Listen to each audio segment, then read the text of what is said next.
Desde Uruguay nos llegan las voces de nuestros compañeros y amigos del mensuario Identidad. En este caso saludamos a Jorge Schneiderman. Hola, Jorge. ¿Qué tal? Encantados de recibirte en la radio para hablar además de un tema que siempre es tan controvertido e interesante como la relación entre Heidegger y los judíos o el judaísmo, ¿no? Y el nazismo, claro.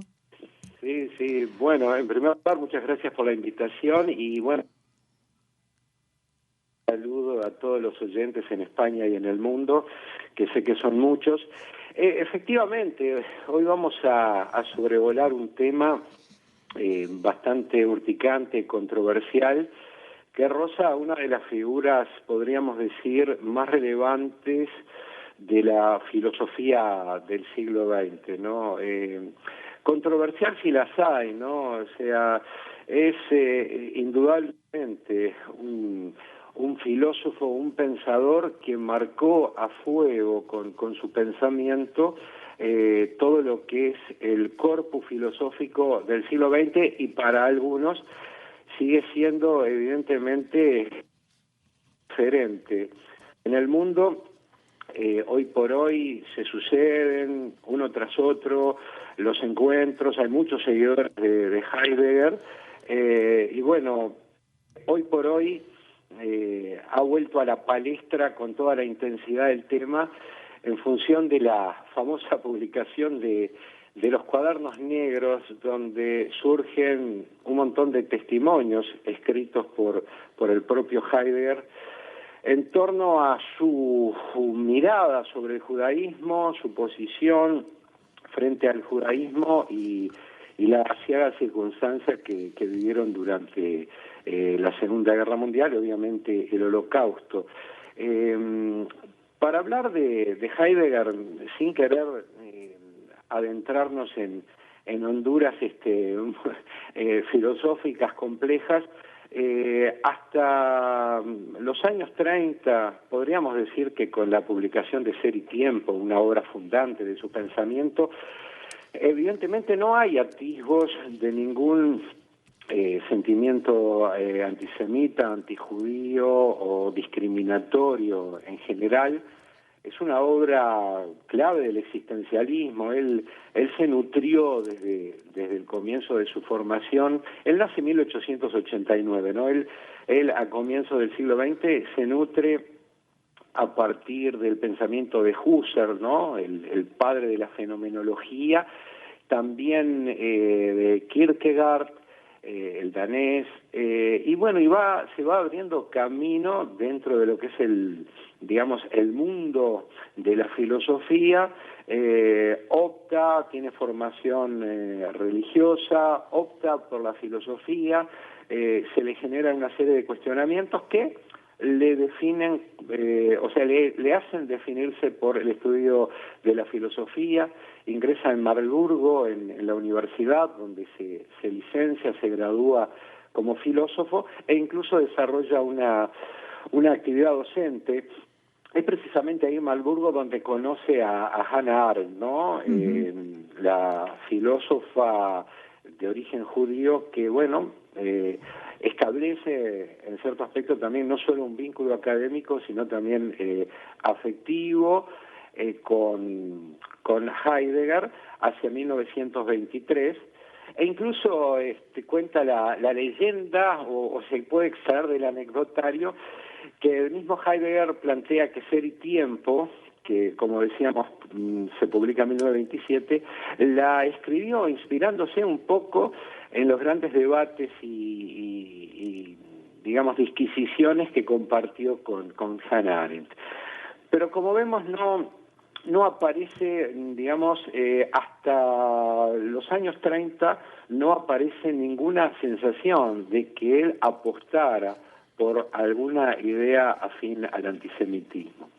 De hecho, unos años antes de que Hitler fuera ungido como canciller del gobierno de la ya decadente República de Weimar, encabezada por Hindenburg, a él le había sido ofrecida el rectorado de la Universidad de Berlín, pero no entendía que lo suyo venía por el lado de, digamos, las grandes ligas, como que él quería apostar, seguir apostando por una filosofía más comprometida con la tierra. Era un individuo muy apegado a la tierra, a la sangre, a la esencia, y ahí quizás puede ir vislumbrándose un cierto punto de contacto con el ideario nacional socialista, ¿no? Esa actitud apologética de lo que es la tierra, la pertenencia, y bueno, y todas las derivaciones que luego se sucederían.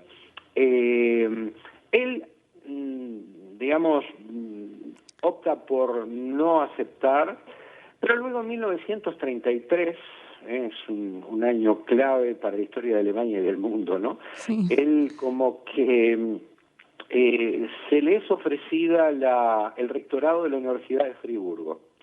La Universidad de Friburgo, importante centro académico, y un poco ahí ya empiezan a aparecer o a emerger los primeros atisbos de su actitud complaciente, su condescendencia o afinidad hacia lo que es el ideario nacional socialista.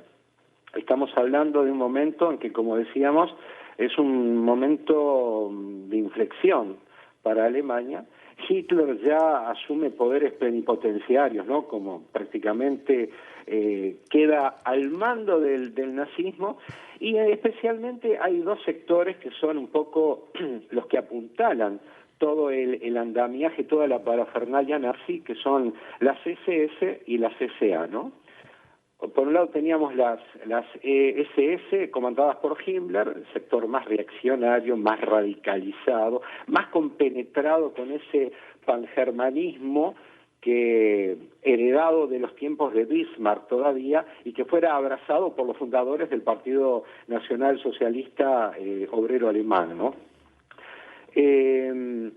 Por un lado tenemos entonces las SS, y por otro lado tenemos las SA, las famosas, las tristemente célebres camisas pardas, digamos, comandadas por Ernest Röhm, que, como sabemos, posteriormente fue asesinado en la triste noche de los cuchillos largos, donde Hitler junto a Goebbels, Goering y a Himmler deciden dar fin a la vida de Röhm, porque él pretendía que el nacionalsocialismo diese un viraje hacia el socialismo.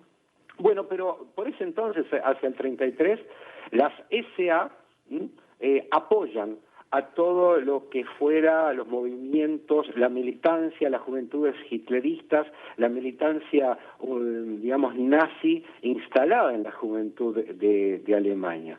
De hecho, Raquel, como vos recordarás, en 1933, más precisamente un 10 de mayo, y ya lo hemos tratado en otro encuentro, es que se produce la quema de libros en Berlín, ¿no? Uh-huh. En la plaza de la Ópera de Berlín, donde aproximadamente unos 20.000 volúmenes, digamos, pertenecientes a autores judíos o comunistas o pacifistas, son quemados, digamos, a través de una práctica totalmente inquisitorial, muy emparentada con el triste destino que corriera, por ejemplo, de Giordano Bruno, ¿no? Ahí eso fue un paso previo, ¿no? Ya no solo las ideas se perseguían, sino que se quemaban los libros, y todos sabemos lo que lamentablemente ocurriría después. Un poco me viene a la cabeza aquel pensamiento de Heinrich Heine, ¿no? El famoso escritor judío alemán, que dijo casi proféticamente allá por 1856, dijo algo así como que donde se queman libros, luego se terminan quemando personas, ¿no? Sí. Qué clara anticipación a los hechos que luego se suscitarían. Pero en fin, es un año donde se produce un gran descalabro, donde se empieza a perseguir a los judíos, las SA atentan contra comercios judíos, pero sobre todo se destituye de cargos docentes y de las instituciones públicas a todas aquellas personas que fueran judíos y que no pudiesen demostrar su condición aria, ¿no? Eso genera una gran angustia en la población judía, que luego se incrementaría cuando en 1935, con las leyes de Nuremberg, se les retirara la ciudadanía alemana. Pero ahí ya comienza el gran descalabro, ¿no? En torno a esa quema de libros, las juventudes alemanas patrocinadas justamente por las SA son las que incitan a bibliotecarios, ciudadanos en general, comerciantes, a desprenderse de todo libro que pudiese vincularse a lo que ellos entendían como fieles representantes, productos identificados con el espíritu anti-alemán. En ese contexto es que el propio Heidegger asume el rectorado de Friburgo, de la Universidad de Friburgo. En ese momento en que él asume, se produce un acto multitudinario, totalmente rodeado de svásticas, de toda la simbología nacional socialista, y bueno, ahí pronuncia un célebre discurso donde empieza a aludir, y ahí comienza a emerger más claramente su adhesión a todo lo que era el ideario nazi, ¿no? Uh-huh. Él empieza a hacer una alegoría a los grandes luchadores del pangermanismo. Él habla de la necesidad de proveer a Alemania de mayor territorio, alude a las pérdidas territoriales que se dieron con el Tratado de Versalles, con el que se puso fin a la Primera Guerra Mundial. Como vale recordar que en 1919 se firma el Tratado de Versalles, donde Alemania es sometida a una serie de sanciones que implican resarcimientos económicos, pero fundamentalmente el repliegue de ciertas franjas de territorio que, bueno, son reivindicadas esas cosas, y como que Heidegger se hace cargo de la humillación y del sentimiento denigrante que invadió a los alemanes, y como que reivindica esa necesidad de salir en busca de el espíritu pangermánico y proveer a Alemania de las posibilidades de seguir expandiendo la inteligencia alemana. ¿Tú crees que no pudo resistir la tentación de convertirse en el pensador del régimen? Sin lugar a dudas, sin lugar a dudas. Estoy totalmente de acuerdo con lo que vos decís. Un poco ese juego de seducción, ¿no?, que se genera cuando no sé, una personalidad, un pensador de estas características siente que erigirse simbólicamente en un emblema, un ícono, un estandarte. Ahí, bueno, entran a tallar un montón de personalidad. Si bien, por un lado, manejado siempre como una persona de perfil bajo, obviamente, como decimos acá en Uruguay, lo obnubilaron las luces del centro, ¿no? Uh-huh. Y obviamente después, con el tiempo, muchos de sus seguidores en error hablan justamente de ese enceguecimiento, como que sintió en ciertos aspectos la oportunidad de poder encontrar una plataforma amplia para pronunciarse y para poder expandir un poco su pensamiento. Pero bueno, el desenlace de los hechos van a demostrar que fue algo más, digamos, que una simple compenetración o adhesión. De hecho, para quienes dicen que él no conciliaba con las ideas nazis, creo que del momento que asume a sabiendas de lo que era justamente el ideario nazi, si él asume en sí el rectorado bajo la égida de ese régimen, digamos, el que calla otorga. Y evidentemente ahí ya podemos instalar el primer mojón. Pero estábamos un poco deteniéndonos en el discurso. Uh-huh. En el discurso, él, ante la alusión a determinados líderes del pasado pangermánico, como que él culmina saludando con el, digamos, con el saludo nazi, y alude obviamente a la necesidad de volver al espíritu fundacional de la gran Alemania.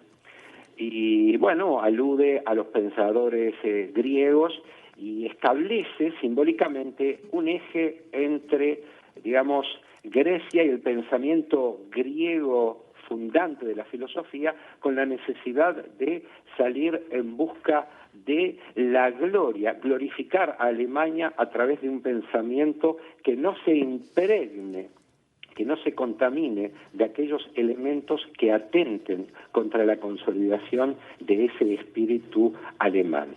Quiero establecer que no solo queda en el plano discursivo, no queda en el plano meramente declarativo a esa adhesión, sino que, bueno, pasado un año, él renuncia al cargo, poco antes de la noche de los cuchillos largos, un poco como anticipándose a los hechos.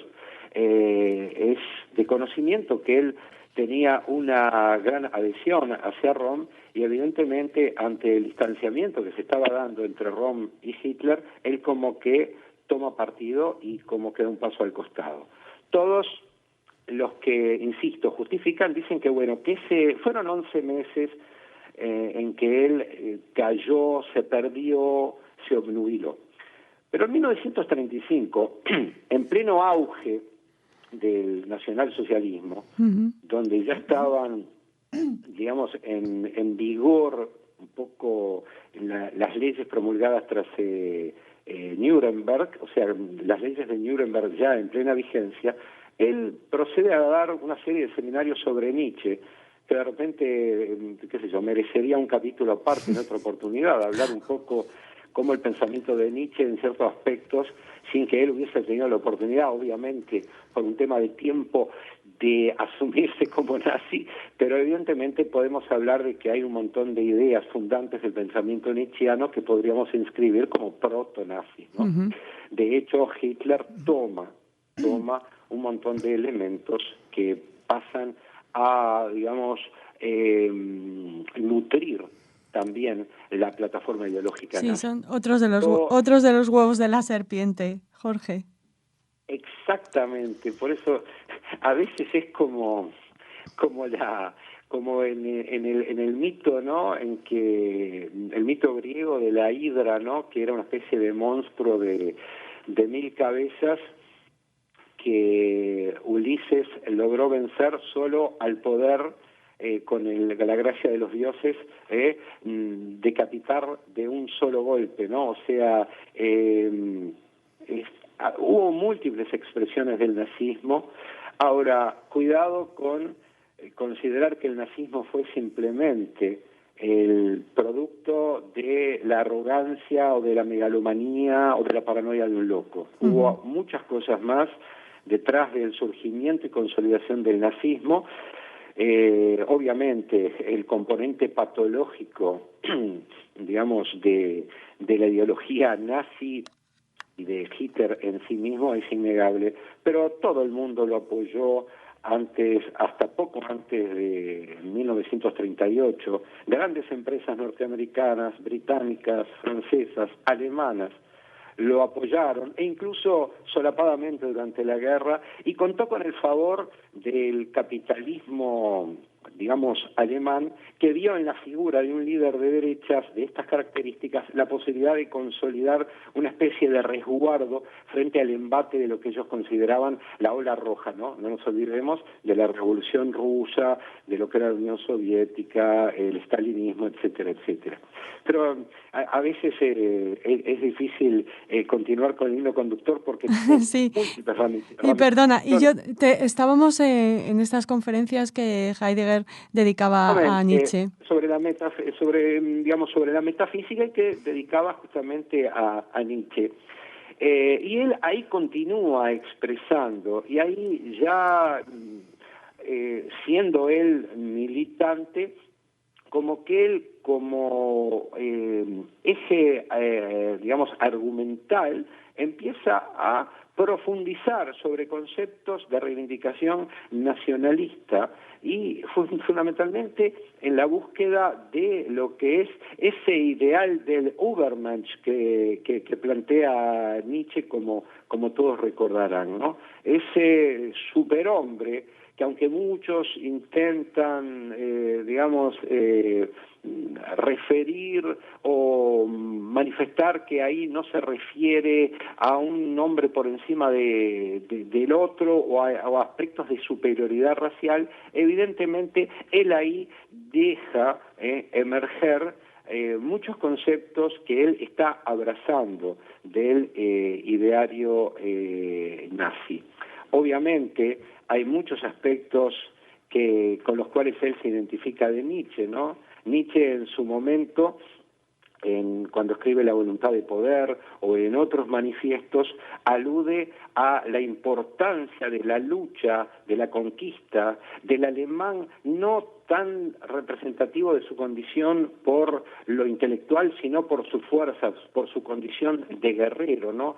Él siempre sugiere apelar a la búsqueda de la bestia rubia, ¿no? Como quien dice, el prototipo que luego reivindicaría precisamente a través de la apología del modelo ario por parte del nazismo. Uh-huh. En esa época, 1935, en más, es que comienzan, si bien él se retira de la actividad académica institucionalizada, a partir de ese momento él empieza a transmitir a través de esas clases, esos seminarios, e incluso muchos seguidores suyos, algunos judíos, incluso alumnos suyos, dicen que salir de las clases y de los seminarios de Heidegger en ese momento era una especie de adoctrinamiento y sometimiento a lo que era el espíritu concreto del régimen.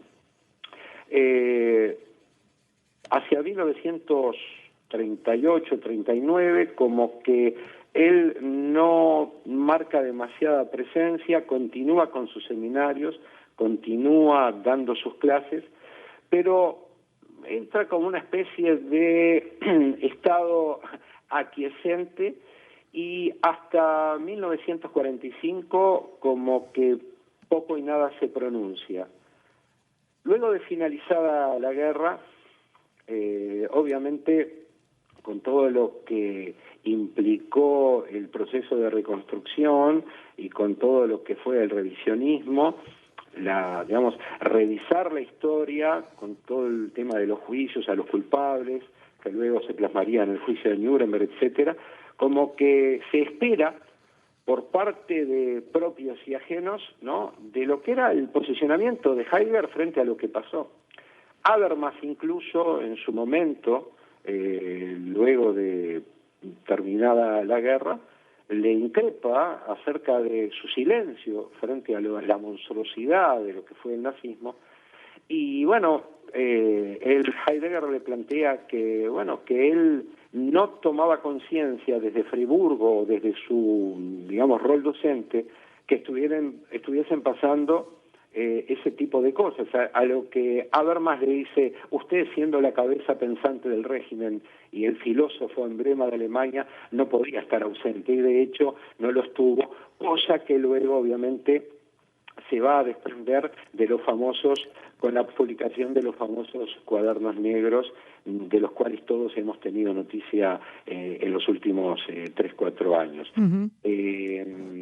Incluso muchos de sus discípulos retoman el vínculo luego de la guerra. La propia Hannah Arendt, que se supone que de haber sabido todo eso no hubiese sido tan posible el hecho de que ella se reencontrara con él, pero logró como una suerte de disuasión, de que él simplemente estuvo como que ausente de lo que era en profundidad toda la atrocidad pergeñada e instrumentada por el régimen nazi. No se hacía responsable en absoluto de la materialización de sus ideas, de alguna manera, ¿no?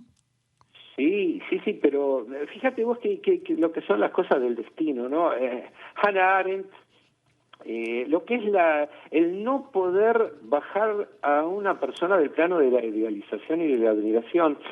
En su momento, cuando le increpan a Hannah Arendt cómo ella pudo seguir apoyando o siguiendo o siendo tan afín a lo que era el pensamiento de Heidegger, dijo, bueno, hay que perdonar porque es un error, simplemente una simple distracción. Entonces alude a una anécdota que cuenta en su momento, que transmite Tales, el filósofo presocrático, en que decía que un día iba tan, pero tan enceguecido por las luces de las estrellas y tan sumido en su pensamiento que no vio un pozo y se cayó. Con esa imagen quiso representar Hannah Arendt un poco lo que había ocurrido. Uh-huh. Pero no fue así.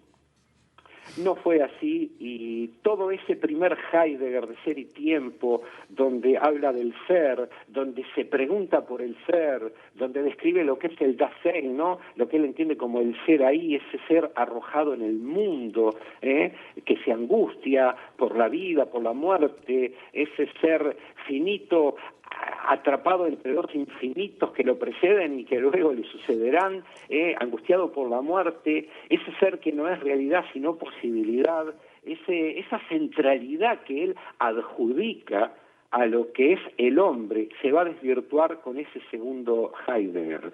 Ese segundo Heidegger donde aparece reivindicando el tema de el hombre y su olvido del ser. Ahí ya el hombre deja de ocupar una centralidad y ahí aparece y surge en los primeros cuadernos cómo él alude a los judíos, diciendo que los judíos en parte son culpables, son responsables, que el hombre, que la humanidad haya incurrido en el olvido del ser. Ese mercantilismo que se le atribuye, esa condición de mentirosos, de que no importa los fines para conseguir sus resultados, esa actitud de pseudo maquiavélica que se le ha atribuido a los judíos, y no solo es el caso de Heidegger, si nos retrotraemos también aparece en Hegel, en Schopenhauer mismo, ¿no? En Nietzsche mismo.